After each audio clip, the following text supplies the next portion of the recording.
Gold has had 2 down years in the last 15 years. I guarantee you show anybody with a little brain cell, and they would say, that's great. The number 18778 silver, the website, guildhallwealth.com. My name is Jeremy Wiseman. With me today, Jerry Correia.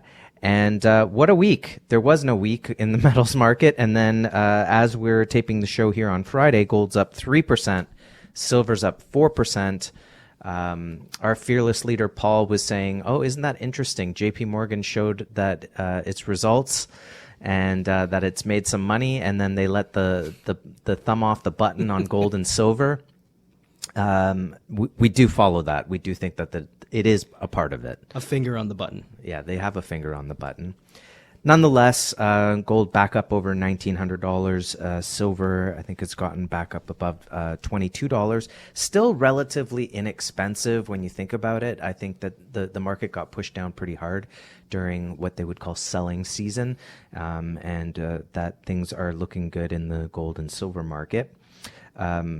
Jerry, today on the show, we're going to talk about all of the people who say gold is a terrible investment.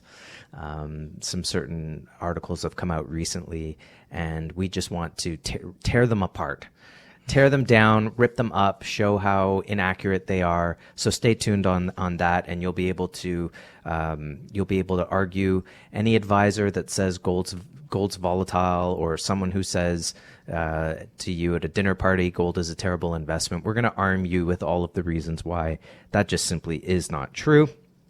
But first, Jerry, John Rubino, who's a financial analyst of dollarcollapse.com. He's got his own Substack. He was on SOAR Financially, did an interview this past week, and he was basically saying silver, easily $200 an ounce. Gold, easily $5,000 an ounce over the next few years. It sounds incredible. It sounds amazing. $200 an ounce on silver is 700%. It's not that crazy. Mm-mm. Silver was trading below $4 an ounce. 700% gain brought it to $32, which we've seen a couple times over the last over the last 10 years. So will it get above 30 again? Yes. Will it go to 50? Yes. Will that be the launch pad to see much higher prices? Of course it will.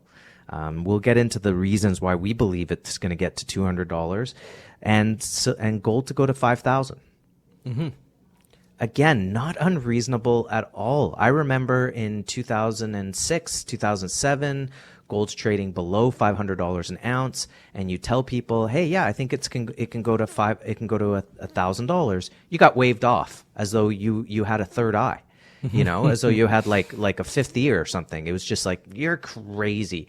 Is that so crazy that it can double from here? Look at the debts. Mm-hmm. What are you ignoring that you think it can't go? All of the you have to ignore everything. You have to suspend your disbelief of everything that you see in the world. Collapsing economies, a soft landing, my rear. Okay, there is not going to be a soft landing. That's another. There's narrative. Already a recession. We're getting off to a hard start here, Jerry. We're all fired up with the week that was. And also let it be a lesson that this market will lull people to sleep. You see the market go down, you think, oh, okay. Well, the numbers tell it all, Jerry. The screen, the ticker will tell it all in the price of gold. And that's just not the truth. Mm-hmm, absolutely. I mean, the trends are definitely in favor of precious metals. The trends are being written about in the headlines, and you have the contrasting views, and the writers are trying to do their job and dissuade people away from the gold market, but it's just not working. The people that have gotten in touch with us this week, congratulations for getting in touch. Congratulations for continuing to stack the precious metals within your portfolio, because gold is set to mark its best week in 7 months as pricing in inflation, more inflation, and an end to Fed rate hikes. FOMC happened this week, and the notable was a shift in their communications, Jeremy. The narrative, they want a shift to how long rates can stay here at this height, from and moving away from how high the rates will go. So they don't see any more rate hikes.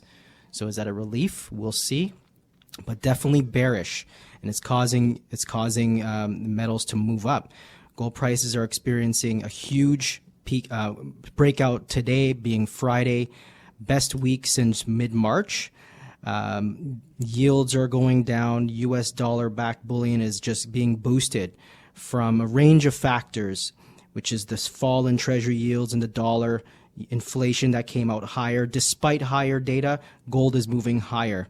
And this is a huge turn, a huge reversal, another reversal, dovish policy stance by the Federal Reserve, and obviously safe haven demand amidst what's going on in the Middle East and Israel, and everything seems to be escalating at a rapid pace.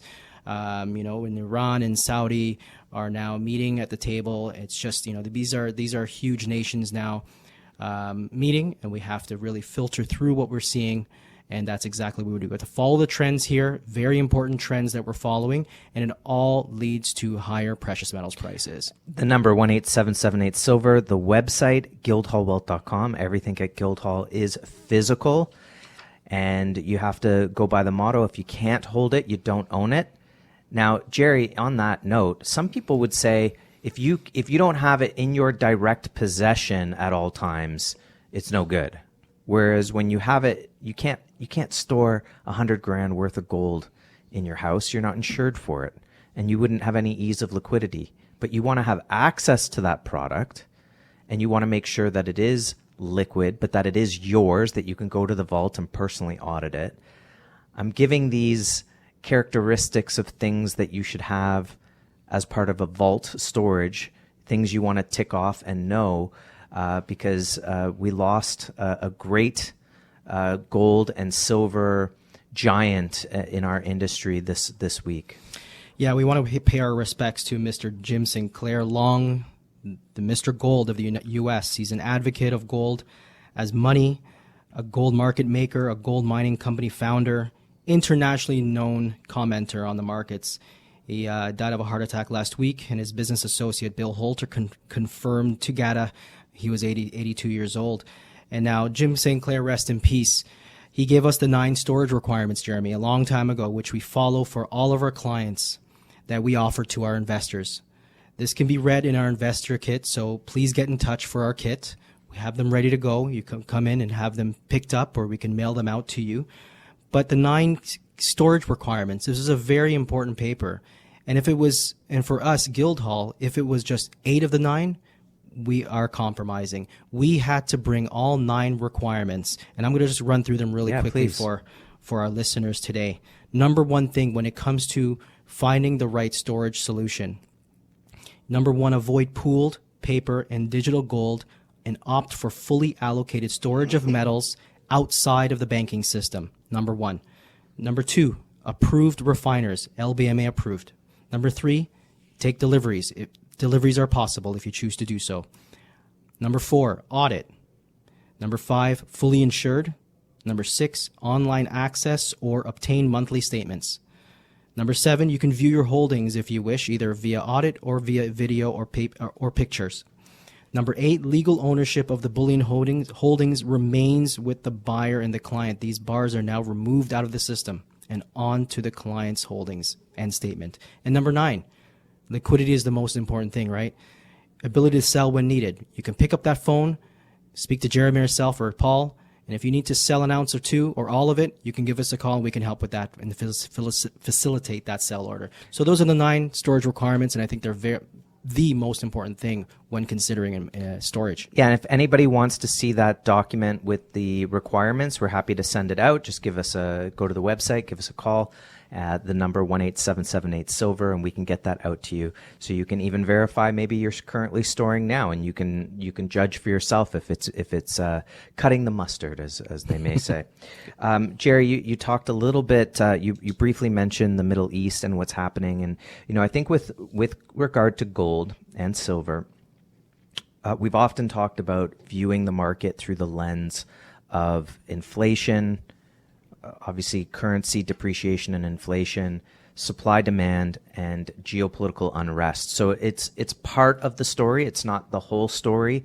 Having physical gold and silver as a safe haven to insulate yourself from geopolitical unrest is certainly something to consider, whether it's the Middle East or whether it's a country that is fragile. You think about Venezuela. You say, you have a country whose currency completely collapsed. This is why you would want to have some physical gold in your possession as part of a portfolio that you could access at the vault, etc. And this comes under the safe haven, right? So you hope it doesn't blow up much further, where people are clamoring towards that. Even during the pandemic, there was a sense of safe haven buying. On the one hand, people were running to the safety of toilet paper, and on the other hand, they were also running to the safety of protecting their wealth. And this is going to be the key point in our next segment, which is the difference between a currency as well as investments, not investments, that's okay, and money. You have to understand the difference. You have to understand the definitions of each one so you can properly protect yourself and properly diversify. The number again, 1-877-8-SILVER. The website, guildhallwealth.com. When every dollar counts, it's good to know that Guildhall is there to help you with your gold and silver acquisitions. This is The Real Money Show on 640 Toronto. More to come. Welcome back to The Real Money Show. The number 1-877-8-SILVER. The website, guildhallwealth.com.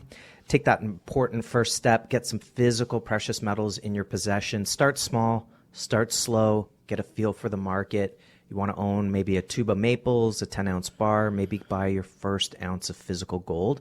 Once you have that physical product in your hand, we witness here at the office every single day the aha moment, Jerry, that happens when people realize that this is not an investment, that it's actual real money, and that now that they own a personal property with this, that it is an asset, that it is a rare asset, that there's a cost of doing business, that unlike investments, that this is a fabricated retail object. It's had to the product had to be sourced, it had to be manufactured, it had to be packaged, wholesaled, retailed, and what you end up with in your hand is again a retail product. And once you have it in your hand, you realize that there really is no counterparty risk. You own this, nobody else owns this. Now, when you look out at the landscape, we're always looking at different articles, people on social media, people on YouTube, lots of interviews, things like that. And a story broke, I think it was not last week, the week before, that a big box store was selling physical gold. And almost immediately, there was an article countering it saying, well, that's a terrible idea.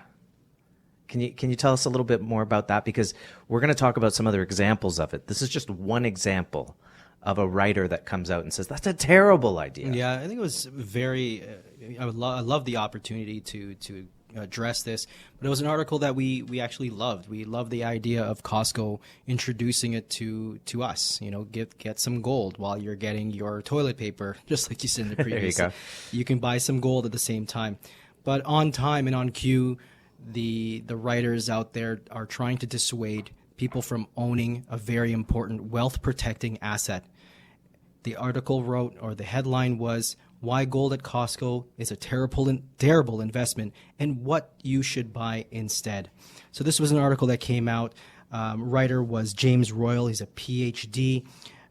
He's actually a PhD of writing. He's of English and science. Not in wealth management, but he does write about wealth management for Bankrate, and he basically provided three things that you should buy instead. What he recommended what to buy was the ETF. So don't buy the physical, because when you're buying physical, number one, he says it can be impossible to get fair value. This was the debate. What is the difference between paper and physical? If you want to buy the paper, sure, you can get that spot price. But if you are concerned about getting insurance for your portfolio, you're getting the real asset. You're getting the real thing, because the Ibbotson Associates wrote, without an allocation to physical precious metals, a portfolio is simply just not diversified. You need the attributes of what physical offers, And when you're buying physical, just like what we usually say is like turning a piece of wood into a desk. You have to turn this item into the finished product. So when you're getting into physical, you're getting into the fabrication of it. Number two, gold has lackluster returns over time. I mean, we're heading right now for rate cuts. Rate cuts are next, and recessions usually follow these rate cuts. But we need to understand this recession type is a stagflationary one. What will perform during stagflation? I know stocks certainly did not hold up in the 70s to 80s. In fact, most analysts today or hedge funds are forecasting a crash. And if we have to, and then the third item was you have to keep gold safe. And I think we went over that and how we keep gold safe here at Guildhall. We use a storage facility. So those are the three reasons why you should not be buying physical, and instead to buy the GLD. And I don't know if you know anything about the GLD, but the prospectus rights, what the shares, the gold, the GLD is not one to one with physical gold. In fact, shares are not even redeemable in gold per the pages of prospectus. I can go through the reasons why the GLD, I have all of the reasons here. The amount of gold represented by the shares will continue to be reduced during the life of the trust. To the extent existing exchange-rated funds, ETFs, or other vehicles are just tracking the gold markets. They don't represent the real thing. Okay. So just in this one article alone, by the way, for our listeners, this is the type of stuff that irritates us so much that Jerry will instantly be grabbing for these articles, right? Saying, I have all my resources. Like all of the resources ready to go. But, okay, let's get to his arguments, okay? Mr. PhD screws up right at the beginning because he called it an investment, okay? What at Costco can you purchase that's an investment? Very good point. Nothing at Costco is an investment. You've screwed up right away. You've purchased an asset. You could call things at Costco assets. You could do that. You could say, hey, that fancy electronics. That generator. Right? That generator. There are assets, there are commodities you could be purchasing, right? Whether they're perishable or not, they're commodities. They're assets. More importantly, it's money. It's not an investment. It's money. But we'll get to that. He breaks it down to three things, and I want to add another one. Fair value, bad returns, you have to keep it safe. Okay? So, again, well, if you are going to buy this quote-unquote investment, which it's not, it's money, it's an asset. The problem with buying this asset is that you can't get fair value. Jerry, you pointed out, it's a retail product. It's got to be finished. It's got to be created. There's going to be a cost there. You can't substitute the real thing, okay? If I want insurance, I can't invest in AIG. I actually have to, or name the insurance company, I actually have to get the insurance policy. There's a difference. Right. If I want to drink orange juice, I don't go and invest in an orange juice company. I would get fair value. Okay. I guarantee you I could probably get an orange juice stock for under the cost of a carton of orange juice. Got it? Yeah. Got it. Buddy, you are a PhD, but when it comes to gold, you're a dummy. Leave it to the experts. Please. Just leave it to the experts. Fair value. My gosh. You don't understand anything. You don't understand anything. You know what? I want to buy a car. Oh, you know what? You should just invest in Tesla. It's a lot cheaper. You'll get fair value. Mm-hmm. Buddy, what are you thinking? Right. What are you thinking? You don't even understand. Returns. Gold has had 2 down years in the last 15 years. I guarantee you show anybody with a little brain cell, and they would say, that's great. You mean, compared to my GICs, I would gladly take a year where it's a down year because my GICs are locked in for 3 or 4. Right. I'll gladly take a down year if all the other years are up, not only single digits, but double digits. Gold's up over 400% in the last 20 years. So the longer you hold it, the better it is, which, by the way, is the same with any stock, any investment. You got to hold it long term. But this one has very, very little volatility on the long term, year to year. So it's crazy to say you're not getting returns on gold. And if you're saying you're not getting the returns, then you also don't understand that the currency's falling. This is the very point that I want to bring up, Jeremy. I mean, he addresses the shoppers at Costco. This is a very small, part of society. Well, they're not as smart as him. We're not addressing the central banks. Central banks in countries such as Brazil, Russia, India, China are all loading up on the stuff. Central banks require a portion of their reserves in physical gold for the unique combination of global liquidity and independence from devaluing currencies and risky financial institutions. And remember, the Bank of Canada has no gold reserves. And for this article to come out and to dissuade Canadians now to not buy physical gold, meanwhile, the majority of major countries are doing so. Very bad advice. It's ignorant. It's ignorant. Yeah. Now he also talked about, the biggest problem, and it's not just him. Okay, let's not. We're not even calling him by his name. Okay, because it doesn't matter what his name is or what his pronouns are, because he probably has pronouns. It doesn't matter because these are all the same arguments that stupid people want to give you for why you shouldn't own precious metals, which is safety.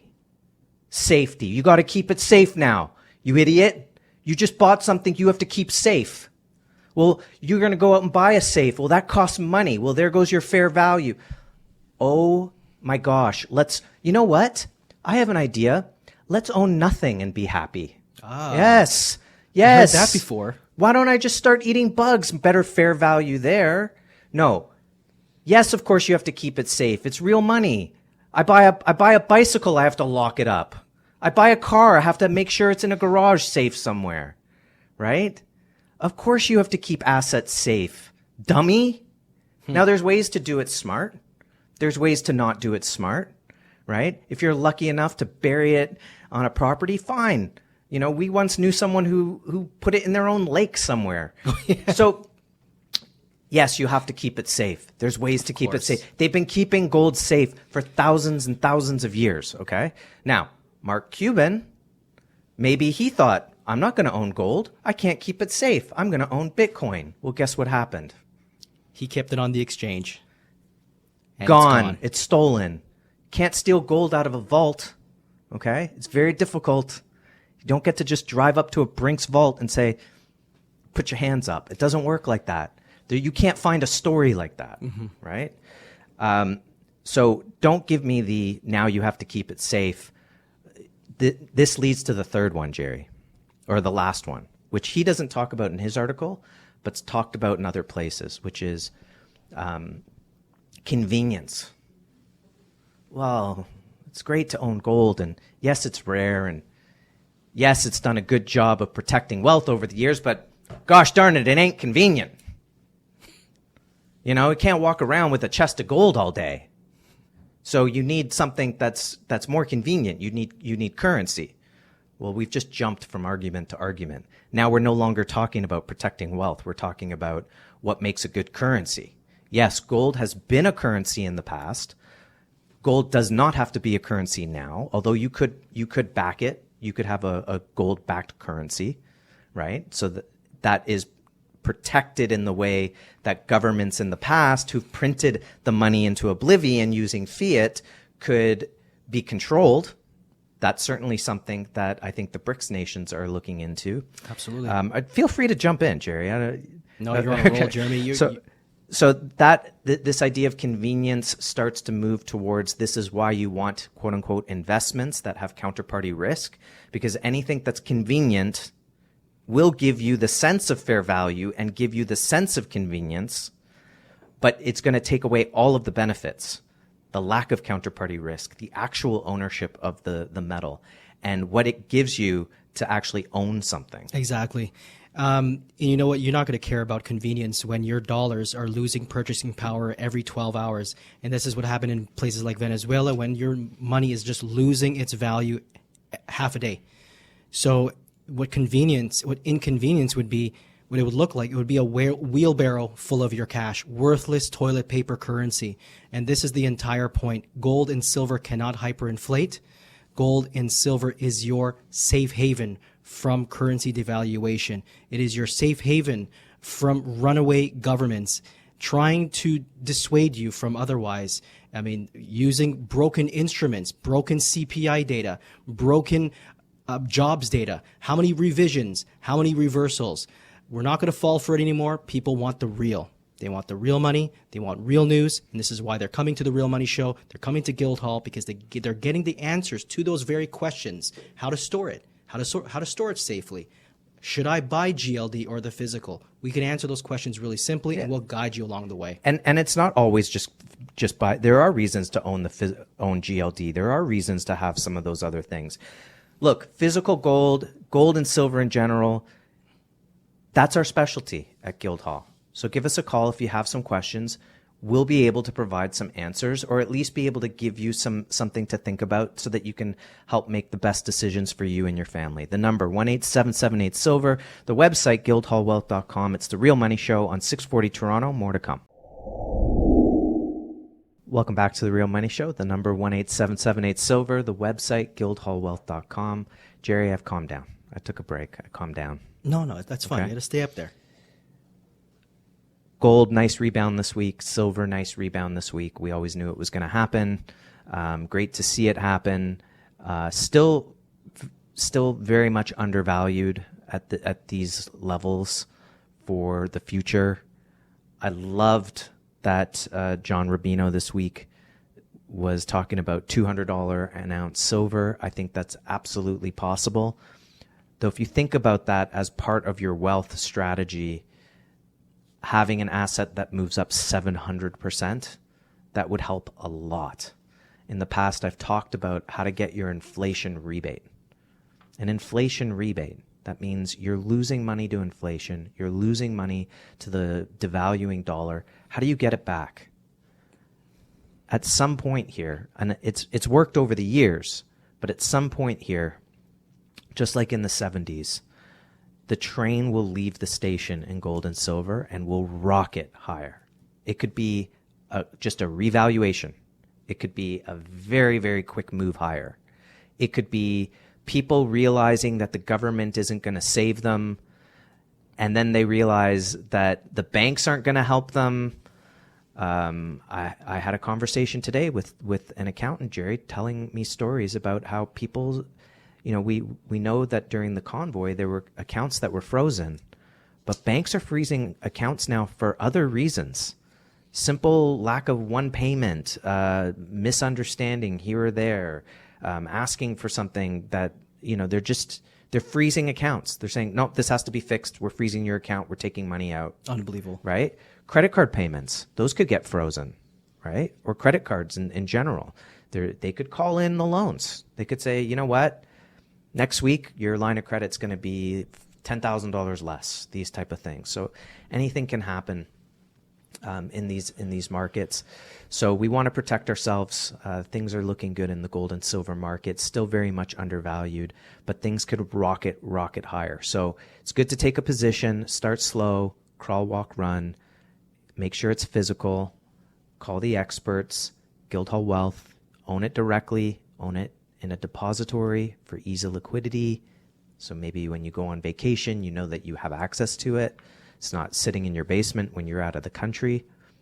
Or use the RSP. To me, this is the biggest way to do it. Have a registered account. Use a registered account where you're acquiring the physical product held outside the banking system at a Brinks vault, fully allocated, fully segregated, have access to go and personally audit the product. Worst case scenario, decide, okay, fine, I'll take delivery of it. I'll pay my withholding taxes. Fine. You know, if you can make 250% on your precious metals, maybe you decide, I don't care. I'll pay the withholding tax. So I think there's really good things to come in the market, Jerry, for the precious metals. And obviously, anyone listening to this show can tell we love talking about this stuff. We love it. So speaking of not trusting central banks, and listening to them blow hard on everything that has to do with the economy, you've got some updates on the Bank of Canada. Yeah, some Canadian news today. So on a side note, the Supreme Court today struck down one of the Trudeau's no pipelines law, which was huge. Another huge reversal in global politics, in policies. This is obviously the ESG push towards no pipelines. I've always said in my back pocket, they're going to have to open up these pipes eventually.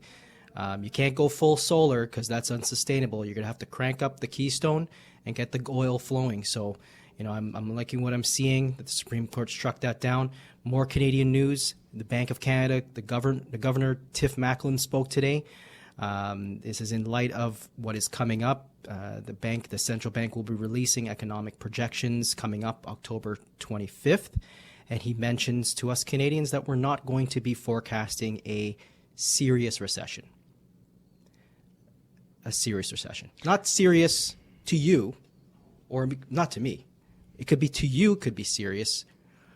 I mean, who's to define serious, Jeremy? Yeah, tell it to someone who's looking at food prices and making decisions that they never thought they would make in their entire lives, between buying this or that or deciding whether or not to keep their house warm in the winter. Little does he know people are already in a recession. Yeah. Well, listen, people are selling their cottages and their boats and their fancy cars. People are in a recession.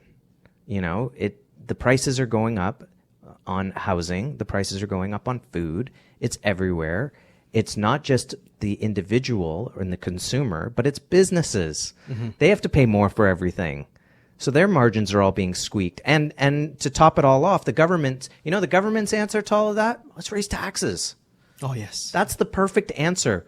We need more money because we don't have the discipline to stop printing money and debt and putting you in debt on your future, mortgaging your future. And people ask, why do I pay taxes? You're printing more money than we could ever produce in our lifetime, in our kids' lifetime, in our grandkids' lifetime, in our great-grandkids' lifetime. When do people just say enough is enough? But I'll tell you something, Jerry. You've seen that there's these apartment buildings, whole buildings going on strike. Right. Don't tell me people can't get together when they figure it out. That's very true. Now, from our perspective, all it takes is everybody goes out and buys 1 ounce of gold. That's going to be huge. The demand will be huge. Supply will grow very slim. And the Canadians they're pivoting away from currencies. They're coming and they're converting out of worthless fiat paper currencies, and they're converting into hard assets such as physical precious metals. And in light of this statement from Tiff Macklem today, just did a quick search regarding how much credit card debt does the average Canadian have. And unsurprisingly, this is coming from moneysense.ca. Unsurprisingly, many Canadians are using their credit cards to charge their expenses. And here we go. How much debt does the average Canadian carry? And is it going to be a serious or not so serious recession? The average credit card balance for Canadians is in the second quarter of 2023 was $4,185, up $3,909 in the second quarter, according to TransUnion. And that is up from the average monthly credit card spend of $2,400, which is above the 17.3% from the same time in 2021. Canadian consumer debt has risen to $2.4 trillion, with an average debt load of approximately $21,131, excluding mortgages. Goodness. And Canadians are using credit cards more and more, and there was a 9% increase in credit card balances in June of this year compared to the same time last year. These figures are very worrisome. And it's growing, Jeremy. I think it says we're in a recession. Clearly. And I thought this was, just a very disingenuous statement from our Bank of Canada government. But this is a central bank. This is who we're dealing with. But we know the solution. And the Canadians are coming to this crossroads. Do I want passive income? Do I want 5% annually? Or do I need a sudden rocket that trumps gains in passive income. And this is the solution that precious metals provides, because when the Bank of Canada, when the central banks decide to pivot and cut interest rates, stagflation begins. This is a stagflationary recession. And what did gold and silver do? What do stocks do, first of all? They go down during stagflation. But gold and silver protects, and they move up during inflation, and they rocket higher. In the last stagflationary recession during the 70s, gold went up 838%. Would you prefer that or passive 6% per year? Or would you rather silver, which went up over 1,100% in one decade? 2,000 ounces at the end of the 70s could buy you an average house.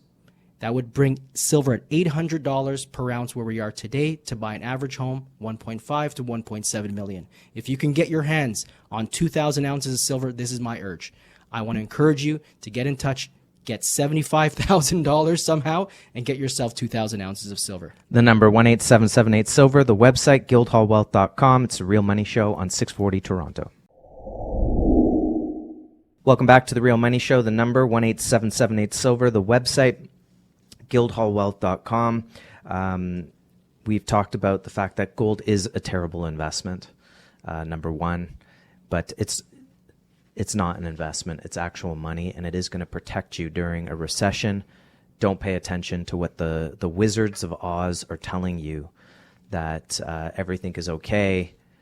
No, protect yourself, protect your family, protect your investments, own real assets that stand the test of time. It's about holding physical gold and physical silver. I think that in lieu of everything that's happened this week, I think a lot of people are on edge with the events in the Middle East, and that it trumps the other things that are happening. I think maybe the politicians love that they don't have to discuss their regular things that are going on, and they can deflect to other issues. But the fact is that the debts have increased at such a rate that it seems like we've moved from, slowly at first and then all at once. It's becoming exponential. The issues of the day are becoming exponential in terms of inflation, in terms of how far our dollar goes, the currency collapse. It feels in full swing. The central banks want to tell us that we're going to have a soft landing, and don't worry, just trust us. I know we caused all of this with your government because we're all in bed together, but just trust us, we're going to fix it. Well, no. I mean, they're not going to fix it. They're the last to know. The fact that they don't even realize that we're in a recession, they're the last to know. But there's also a lag effect, Jerry. Maybe people didn't have to renew their car leases last year, but maybe next year they do, right? Maybe people didn't have to renew their mortgages last year or this year, but next year they do. So there's going to be additional pain coming in the economy, and we know that there's actually a massive opportunity in the precious metals because they're undervalued, they're being ignored, you're being told not to own them by so many different outlets. I watched a guy on Instagram. He's a real estate investor guy. I don't know why he put out a post in the first place that he said don't invest in gold. It's like, stay in your lane. Talk about why you think it's a great investment to own real estate. Bitcoin does the same thing. Why? You don't want to own gold. You want to own Bitcoin. Well, just stay in your lane. We're not telling anybody not to own anything. We're not telling anybody not to invest in anything. Mm-hmm. We're saying, listen, here are the reasons why you want to own gold. There's no counterparty risk. It's real money. It's been around for thousands of years. It's undervalued. It's a great opportunity to own a real asset in these times, right? It is the insurance policy of your portfolio. Did we say that it's a panacea? That you shouldn't own anything else? Absolutely. Did we say go sell your home? No. So I don't understand why people have to come out and say and disparage gold. What are they insecure about? This real estate guy who comes out, he says, you don't want to own it because they confiscated it in 1933. One country. That they didn't confiscate it. You know what? Do you know what the income tax rate was back in 1933? I don't, but I imagine it was probably like 10%. Okay? You want to know what confiscation is? 35% income tax, 13% on everything after that. Inflation at 20% when the government tells you it's at 5%. That is confiscation. Yeah. And we're all part of that. We're all the lab rats of the monetary experiment. And that makes us all debt slaves as well, because the lab rats don't know that they're slaves too. And the ones that don't recognize that we're the lab rats, that we're the debt slaves, okay. I hope everything works out, right? And I know what's going to happen to the head of the Bank of Canada. He's going to lose his job. Maybe. Right? His 7-figure job. You think he cares that the price of something has doubled? That it goes from $200 to $400 at the grocery store? He doesn't care. How do you get your money back? Right. How do you get that theft back, Jerry? The only way that we know how, the safest way without rolling the dice and chasing yield and jumping into a overvalued, overpriced market, you look for something very much undervalued, something that is scarce, something that is durable, recognizable. You're looking for real money, and these are the attributes of real money. It's beyond borders. It's durable, it's divisible. These are the attributes. And when the money systems fail, and just like portfolio strategist Harry Brown said, a permanent portfolio investment strategy says, when the paper money systems begins to crack at the seams, the run to gold could be explosive. And that's what the extras pyramid is all about. This shows us an inverted pyramid where when all of the money in the world needs to jump into safe haven, you eliminate the gold reserves, you will eliminate the silver reserves, and that will be the epic run-up in the markets in precious metals. The prices will surge, and those who have it, he who has the gold, will make the rules. I want to read to you something that Gold Telegraph recently put out. They said gold is at the center of this global financial war playing out in front of us right now. Many in the West still don't want to believe it. Everyone else feels the power of gold on a daily basis. Ask the people in Turkey. The country has the 5th largest gold market globally, and its currency is now at all-time lows versus the dollar, and gold is nearing record highs. In 2020, it was estimated that the Turks held between 3,000 and 5,000 metric tons of gold at home. Gold serves as a shield, protecting the value of their wealth from rapid debasement. That's coming to a country near you. Okay? In my mind, it is. Let's do a couple others here. Deutsche Bank, this is from Gold Telegraph, recently. Deutsche Bank is warning that there is a risk of stagflation scenarios similar to the ones in the 70s. History always rhymes. Warned about this very early, but there it is. That's something that you've talked about, Jerry. Quick final moments, 30 seconds. What do you got? Well, this is the shades of the 70s. Gold September 1979 revisited. It's a headline. Gold is being touted as a critical investment, with experts urging purchases now irrespective of current prices. It's not about the prices. It's what the value that gold offers, what silver offers, a shielding, a insulation. This is insurance, yet you will be positioned to grow your wealth, to multiply your wealth. And this is what we hope that you get in touch with Guildhall to find out how to do it best, whether it be to take it home, store it in the vault, or roll over your RSPs. If you have an RSP sitting there, in stocks and you're not confident, let's talk about how we can roll that out, transfer it. It's a lateral move. There's no withholding taxes, and we can help you get into the very safe market you're looking for. The number 18778-SILVER, the website guildhallwealth.com. That does it for another episode of The Real Money Show. Jerry, thank you so much. That was a lot of fun, a little heated, but always great. Thank you so much, everyone, for listening, and can't wait to speak to you next week here on The Real Money Show on 640 Toronto.